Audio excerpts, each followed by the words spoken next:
Pero cuando llegó Hernán Cortés, pues encontró una sociedad muy dinámica y muy compleja. No solamente era un pueblo, el azteca, eran muchos pueblos con gran cantidad de cultura y con unas dinámicas comerciales muy avanzadas para la época.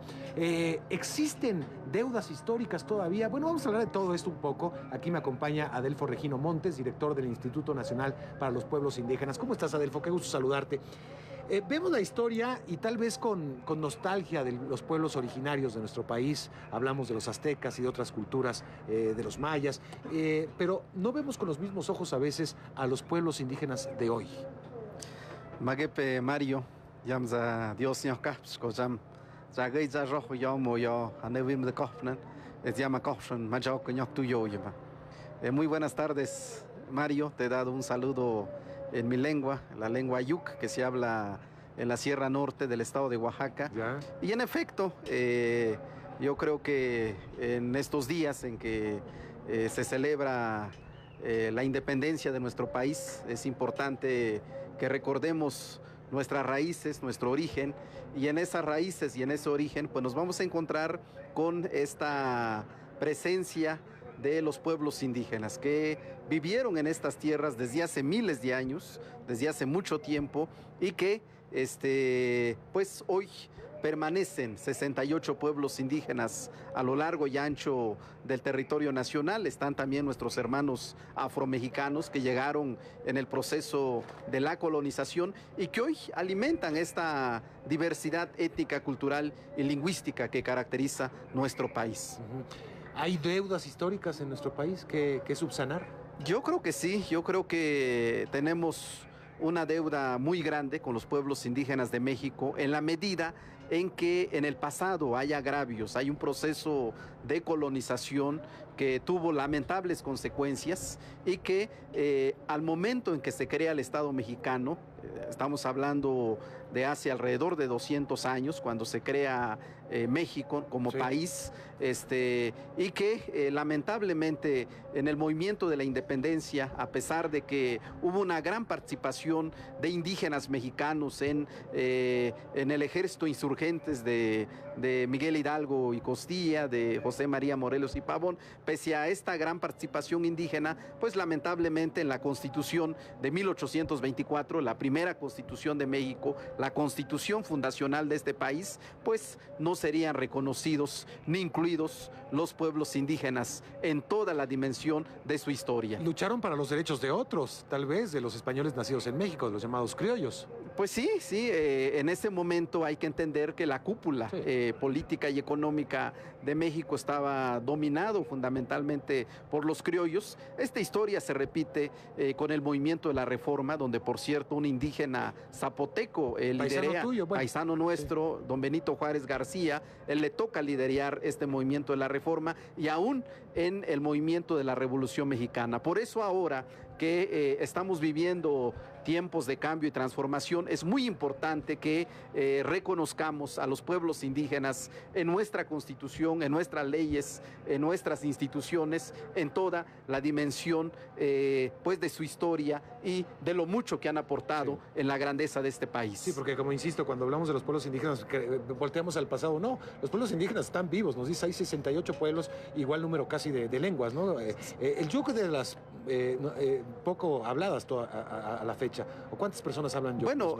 según el último censo del año 2010, hay alrededor de 7.5 millones de personas en México que hablan alguna lengua indígena. Sí. Las lenguas indígenas más habladas en este país, bueno, pues es el náhuatl, que se ha hablado históricamente aquí en este valle de la Náhuac y en otras partes del país, el maya en la península, el maya en la península de Yucatán, en Oaxaca, el zapoteco, el mixteco, son de las lenguas indígenas más habladas. Y bueno, pues uno de los retos que justamente tenemos como país es cómo recuperamos el uso de nuestras lenguas indígenas. La reforma al artículo 3 de la Constitución Federal apunta hacia esa dirección, de modo que el sistema educativo pueda recuperar las culturas y las lenguas vivas de nuestros pueblos y de nuestras comunidades como algo del presente y no solo del pasado. Cuando a veces hablamos mucho de migración, de los procesos migratorios, bueno, los oaxaqueños son también muy migrantes, es una sociedad muy migrante hacia Estados Unidos, y hemos visto allá el rechazo que está provocando el que hablen español español o lenguas indígenas, incluso porque muchas personas llevan su cultura y sus lenguas hacia la migración.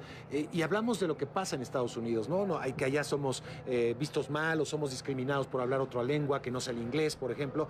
Pero en México pasa lo mismo, o pasó mucho tiempo lo mismo. ¿Está cambiando esto? Pues tiene que cambiar. No podemos ser candil en la calle y oscuridad en la casa. No podemos seguir viviendo esta esquizofrenia de querer quedar bien ante el mundo y en nuestra propia casa seguir con estas historias de discriminación y racismo. De ahí la importancia de que en este gobierno que encabeza el licenciado Andrés Manuel López Obrador, pues tengamos el propósito de que se reconozcan plenamente los derechos de los pueblos indígenas en nuestra Constitución mexicana, en nuestra Carta Magna, y sobre todo que en la vida cotidiana revirtamos estos lamentables escenarios de discriminación y racismo que se ven a diario aquí en la Ciudad de México y en otras capitales de la República Mexicana. A mí cuando el presidente, se hizo pública la carta, por cierto, por una filtración periodística que me envía el presidente López Obrador, hubo muchas burlas y todo, y yo reflexionaba, decía, bueno, tal vez la forma, yo no estoy de acuerdo con la forma en cómo se hizo, pidiendo una disculpa a un gobierno que finalmente ni siquiera España estaba constituida como ahora está constituida. Entonces habría que ver cómo realmente a quién debió haber ido la carta. Pero sí creo que tiene un valor importante porque sí es momento, a 500 años de ese encuentro que estamos por conmemorar en unos días más, que es momento de un acercamiento para reflexionar sobre eso. Tenemos que reflexionar sobre nuestra historia, sobre nuestras raíces, y creo que el perdón es un elemento necesario en cualquier proceso de reconciliación humana. Y yo creo que lo que tenemos que trazar hacia el futuro entre México y España, entre México y el continente europeo, desde luego, es un proceso de reconciliación. Aunque haya pasado 500 años. Aunque haya pasado 500 años, yo creo que el tiempo es relativo. Yo creo que lo importante es que sanemos estas heridas desde abajo, desde la gente, porque el planteamiento del presidente López Obrador es un perdón público de la corona española que existe todavía, del Estado español, desde luego, hacia los pueblos indígenas de nuestro país. Creo que es un elemento indispensable, repito, en este proceso de reconciliación real, dinámica, vivo, que tenemos que vivir los mexicanos con los españoles y con otras sociedades que vinieron aquí a establecerse en nuestro país. ¿Hay que festejar la independencia? Bueno, yo creo que la independencia hay que conmemorarla y hay que conmemorarlo siguiendo el ejemplo de quienes nos dieron libertad, de lo mucho que aportaron hacia la construcción de este país. Hoy nos encontramos en un momento histórico y creo que este cambio, esta transformación que hoy se plantea, no solo es del gobierno, no solo debe ser del gobierno, sino tiene que ser fundamentalmente de la sociedad.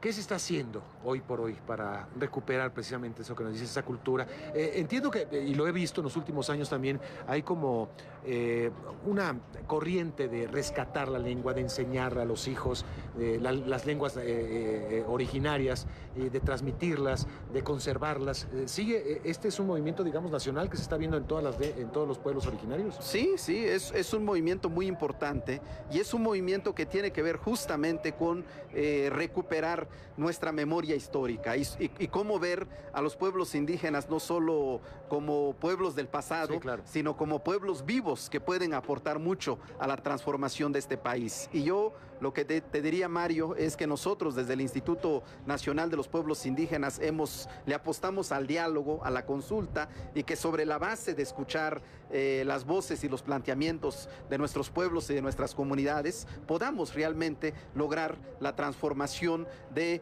la situación de vida de nuestros pueblos y de nuestras comunidades. Y esto que hoy lamentamos, que es la pobreza, la marginación en la que permanecen muchos de nuestros pueblos, pues sea parte del pasado y que, como lo dice el presidente, si alguna persona indígena quiere migrar hacia la Ciudad de México, hacia el norte de nuestro país, pues lo haga por gusto y no por necesidad. Por supuesto. Que también dentro de los pueblos indígenas hay muchas formas de pensar y formas, a veces les gusta la política, se meten en la política. Vaya, ¿no? Uno pensaría, pueblos indígenas piensan exactamente lo mismo y alzan. No.